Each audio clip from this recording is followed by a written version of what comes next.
If you think learning Sanskrit means memorizing hundreds of different chapters, and I am about to change your mind forever. Whether you are in class 6, 8, 10, Sanskrit grammar runs on just one core operating system. Welcome back to Zestulan. Today we are unlocking the ultimate Sanskrit master blueprint in this single video. We are decoding what is Dhatu, Purushaha, Vachanaha, Sarvanam, and the five major Lakars using the simple mathematical shortcuts. By the end of the short class, you won't just learn some grammar, you will be able to read, write, and translate any subjective questions in your paper without a single mistake. No more memorizing table for hours. So just grab your pens. Let's master Sanskrit once and for all. Let's blast off. Let's move on to the video. So Sanskrit grammar, similarly like English, have persons and numbers. Numbers is like singular plural and persons is like first person, second person, third person. If you are not sure what are those, you will be clear in this slide. So, in Sanskrit, the persons we call it in three ways. One is Pratamaha Purushaha, Madhyamaha Purushaha, and Uttamaha Purushaha. So, what does Pratamaha Purushaha means? So, it is the third person, what we call in English. What is third person in English? It is he, she, it, they. So, the third person in English is called as in Pratama Purushaha in Sanskrit. Pratama means first, Madhyama means middle and Uttama means last. Okay. So Pratamaha Purushaha means third person. That is he, she, it, they. And Madhyama Purusha means second person. That is you. Uttama Purusha means first person. That is I and we. So I and we comes under Uttama Purushaha. You means Madhyama Purushaha. Pratama Purusha means he, she, it, they. So, what is numbers? That is Vachana. So, in English, there are only two Vachanas, that is singular, plural. But in Sanskrit, we have three Vachanaha. So, Eka Vachanam, Dvi Vachanam, and Bahu Vachanam. Eka Vachanam means singular, that is pointing towards one person or one thing. Dvi Vachanam means exactly two people or two things. Bahu Vachanam means three or more people and things. So the quick tip here is, unlike English singular plural, Sanskrit has a dvivachanam, that is a dual form. And for Pratama Purushaha means first in order, but in map to the third person in English about whom we speak, that is he, she, it, and they. We are pointing towards someone and saying it. So, when we form a sentence, there will be the pronoun, verb, noun, and everything. So, we need to understand what is verb. So, that is dhatu. Dhatu means a root word. Along with that, we will form a sentence. So, before we conjugate verbs, we need to understand the dhatu. Dhatu is the original root word form of a verb. For example, hasati. Hasati means smiling. So, laughing. The root word of the hasati is has. So, there are three types of dhatu they are saying. Parasmaipati, that means action affecting others. It will be suffixing with ti, ta, anti. That is hasati, hasata, hasanti. Next one is Atmanepati, action affecting ourselves, the who is the doer itself. That means it has a suffix of te, ite, ante. Ubhyapati means can take both forms, switches between form based on context. If you are not getting most of the things, no problem. On going to the upcoming pages, you will understand it better. So, on a sentence, now we are sure what is verb. Verb means having a root word, that is a dhatu. Let's move on to Sarvanam. Sarvanam means pronoun. So, how the subject pronouns align across all the persons and numbers we will see. So, for the Pratama Purushaha, for singular, we can say Saha Sa Tat. What is Saha? Saha is pointing to the pulling. Pulling means male. Sa is pointing to striling, that is the female. Tat pointing to Napunsakaling, that is the third. gender. So in Sanskrit we know there are three genders: pulling, striling, and napunsakaling. So he, she, it's like saha, sa, tat. For pratamaha purushaha ekavachanam. For dvivachanam, how we will say tau, te. For plural, we will say te, taha, tani. So if you are not understanding how to use it in a sentence, upcoming things you will understand it in the better way. So let's also see what is it for Madhyama Purushaha and Uttama Purushaha. Madhyama Purushaha means we know we are pointing towards you. So in singular, we are saying for a single person as a you, we will point him as tvam. And if it is a two people, we will say you am. For plural, we will say you am. You all, you two, you one person. Then it's tvam, you am, you am. For Uttama Purushaha, I, we. So I means aham. Aham. Uttama Purushaha Ekavachanam, it is aham. Uttama Purushaha Dvivachanam, it is avam. Avam means we too. We all means vayam. That is Uttama Purushaha, plural Bahuvachanam vayam. Let's move on to the next one and understand it with the verb. Combining the verb and the Sarvanam, we will understand how to use this in a sentence. We will use the word study. Study means learn, means the dhatu is pat. With the root word of pat, we will use it in the sentence. So for the third person, what we can say, that is the Prathama Purushaha Ekavachanam, that he is studying means Saha Patati. For she, we will say Sa Patati. For two person, they, we will say Tau Patataha. They too are studying. They all are studying means Te Patanti. For the second person, Madhyama Purushaha, in the Ekvachanam, we will say Tvam. Tvam means you. Patasi. Tvam Patasi. You are studying. You too are studying means you am patataha. You all are studying means you am patata. Then Uttama Purushaha singular, that is Aham Patami. I am studying. Avam Patavaha. We are studying. Plural, for plural Ekvachanam, that is Uttama Purush. Bahuvachanam, we will say Vayam Patamaha. We all are studying. So the shortcut rule to memorize the suffix pattern is Patati Patataha Patanti, Patasi Patataha Patata, Patami Patavaha Patamaha. So it is Ti Ta Inti, Si Ta Tha, Ami Ava Ama. So you can use in this form or you can use with the root word and remember with one example and write it for rest of the things. Like you can take patati only. So it is like patati patataha patanti, patasi patataha patata, patami patavaha patamaha. If you remember this one format, you can replace the root word and write for the rest of the things. You can try with gachati. So gachati gachataha gachanti, gachasi gachataha gachata, gachami gachavaha gachamaha. So let's move on to next lakars. Lakars means what we say in English, present tense, past tense, future tense. Those things are called as a lakar in Sanskrit. In Sanskrit, lakar denotes different verb tenses and moods. So there are exactly 10 types of lakar, like past, present, future, commanding, possibilities. All these are called as a lakar. So let's start with the known one, that is a present tense, that is Vartaman Kal, which is called in Sanskrit as Lat Lakar. Lat Lakar. So the formula of how we create a sentence in Lat Lakar is, we will have a root word Dhatu. For example, we will take Pat. So we will has to add A and with the suffix, and so it will be Pat Ati, Pattataha. What we see in the previous slide or the page, it is the example of this lat lakar.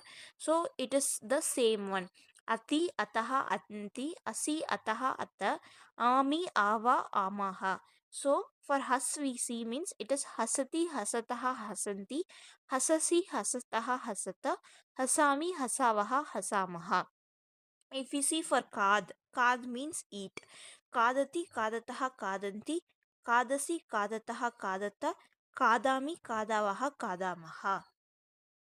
Okay, let's see with the example. So kad means to eat. So we are applying the lat lakar formula here. So for Prathama Purushaha, kad plus a plus ti, that is kadati. So saha kadati, he eats. Sa kadati, she eats. And for the two people, those two eat means tau kadataha, te kadataha. For they all eat means te kadanti, taha kadanti. And for Madhyama Purush, it will be Tvam Kadasi, you eat. Yuvam Kadataha, you to eat. Yum Kadata, you all eat. For Uttama Purush, Aham Kadami, I eat. Avam Kadavaha, we too eat. Vayam Kadamaha, we all eat. So Aham Kadami means I eat. Tvam Kadasi means you eat. Sa Kadati means she eats. So it's a sentence example, subject plus verb harmony. So it is for lat lakar. So let's move on to the future tense. For the rit lakar, if you are making a sentence of in a future tense, how to make it? So the root word will be there, plus you have to add e plus the future suffix, it will be has. So it will be ishyati, ishyata, ishyanti, ishyasi, ishyata, ishyata, ishyami, ishyava, ishyama. So we earlier it was ti tahat inti. Now it will be ishyati, ishyata, ishyanti. We are adding a sound, the one third, we are adding shy in English, but it will be ishya in Sanskrit. Let's see how it is in with an example. We are taking the same example of kad. Kad means to eat. So by applying a future tense formula, kad plus you have to add e. So kadi ishyati. So kadishyati it will be. So kad plus I, that is e, plus ishyati will be kadishyati. So if you are saying for he or she, it will be saha kadishyati, sa kadishyati. He will eat or she will eat. For two-person, we will say those two will eat. No. So how we will say in Sanskrit? Tau kadishyataha. That is kad plus e plus ishyataha. Te kadishyataha. For plural, how we will say? Te kadishyanti. They all will eat. If they all are girls or it's other things, that is the taha kadishyanti. Okay, tvam means it's only you. So how we will say earlier in the present tense, what we have said, it is kadasi, correct? How we will say in the plural, it is kadishyasi. It is ending only with c, but the for the future tense we will use plus e plus ishya plus c. So it will be kadishyasi. Yuvam kadishyataha, yuyam kadishyata, aham kadishyami, avam kadishyamaha, vayam kadishyamaha. So that is I will eat, we will, two will eat, we all will eat. I have given how to read it in English also. It will be helpful for you too. So the future tense rit lakar is formed by adding e before sha suffixes. So sha is the suffix and e we are adding, that is kad plus e plus ishya plus normal how we are using for present tense, same thing. So it's not tough, it's just one time practice. If you have practice, you can write for the rest of the things in for the particular tense. Okay, let's move on to the bhutkal. Bhutkal that is the lang lakar, that is the past tense. How we will write for a lang lakar? It's a simple one. If you are writing for a past tense, you have to start everything before a root word with the letter a. So a plus root word plus the things. So it will be atam an a. It will not be understandable for you in this slide, but I will go to the next slide with an example. It will be easy for you. With the same card only we are going to write. So the prefix will be a in the beginning and the root word comes, and after that the suffix will come as the previous one, it, tam, in, which you can see as at atam, an, a, atam, a. Like that we have to add. So for the Prathama Purush Ekvachan, it will be akadat, akadatam, akadan. So he ate, those two ate, they all ate. For how we will say for you ate, it will be tvam akadataha, yuam akadatam, yum akadat, aham akadam, avam akadava, vayam akadama. So by default you have to add a in the front, and the root word you have to write kada, and you have to add the suffixes for the lang lakar, that is the past tense. So it will be akadat, akadatam, akadan, akadaha, akadatam, akadata, akadatam, akadava, akadama. So it's not tough. Where if we see for present tense, in the last Uttama Purushaha, aham, what we said for aham in future tense, it's aham kadishyami. For present tense, it's aham kadami. Kadami, kadavaha, kadamaha. So how it is in bhutkal? It is kadam, kadava, kadama. Aha we removed for the dual and plural. Instead of me, we are making it im. That's all. If you remember one format, it will be easy for you to write for the rest of the format with the prefix and suffix identification for the particular tense. So notice that every form starts with akad due to the mandatory prefix a.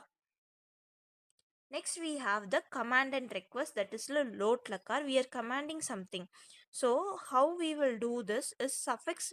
So there will be a root word plus the suffix. Suffix attached directly to the base. There is nothing like we are adding e, ishya, nothing like that. We will add the suffix directly to the root word. So, for example, if vad means to speak or kad means to eat, so it will be kadatu, kadatam, kadantu, kada, kadatam, kadata, kadani, kadava, kadama. So, if we see to eat, direct commands, orders, or seeking permission. Let him eat. Let these two eat. Let them all eat. How we will see saha kadatu, te kadam, taha kadantu. Tvam kada, yuvam kadam, yum kadata, aham kadani, avam kadava, vayam kadama. So the second person singular. So what it is, second person singular is, just use the root word kada. It's the sharpest direct command. You eat. That's all. For the first person, usually seeking permission, shall I eat, may I eat, let me eat. So for them, we will say kadatu, kadatam, kadantu. So add the objects with am, bhojanam, phalam, amam. So we are adding it as a sentence. For example, aham phalam kadami. I eat a fruit. Tvam bhojanam kada.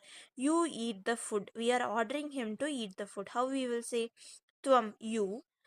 Bhojanam means food. Kada means eat. Why we are saying it as a kada? Because he is the second person. That is the Madhyama Purusha. He is a single ekavachanam. So that is why we are saying it's tvam bhojanam kada. You eat the food. Next lakar is Vidhiland lakar. That means we are having a potential mood. It is. So for the root word we have to add e plus suffix. So how it will be is haset, hasetam, haseyu. I will give you with an example with the kad only. You should eat, should eat. It is. So for that we will say e, that is kadet. You have to add a in Sanskrit. So how you remember for future tense kadishyati. So we will add e, kad plus e plus ishya plus ti. Similarly here you have to add kad plus ea plus similar things it, tam, yuhu, tehe, tam, ta, yam, va, ma. So similar thing you have to add et, etam, eu, et, etam, etaha, em, eva, ema. That is saha sa kadet, tau te kade, tam te taha kadeyu, tvam kadeha, yuvam kadetam, yum kadeta, aham kadeyam. avam kadeva, vayam kadema. So you just have to remember for each tense how will be the suffix and prefix. If you know that and know with one example, one root word you remember for all tense, you can write for any root words what they are asking for. So, congratulations, you have officially learned the 5 core lakars that make up over 95% of all Sanskrit reading and writing. Lat lakar means present tense, lit lakar means future tense, lang lakar means past tense, lot lakar means command, within lakar means potential. Lot lakar is letting them do something, ordering them to do something, and within lakar means commanding them. We are asking them to do, you should do this. That is within lakar. So just simple example they have given: kadati, kadishyati, akadat, kadatu, kadet. So we know kadati, it's just adding with the root word ti, tahat, inti. And for the lit lakar it will be kad plus e plus ishya plus ti. For past tense it will be a plus the root word plus it. For the commanding thing it will be just root word plus the particular thing. And for the within lakar it will be root word plus a plus it. So in the same format, if you remember, it will be very easy. Try to write and practice it. So the mastery is achieved. Use these foundations to unlock thousands of Sanskrit texts. If you like, you subscribe to Zest to learn for more videos. And we have a separate membership. If you want to download this as a PDF, you can join as a member to Zest to learn. Thank you.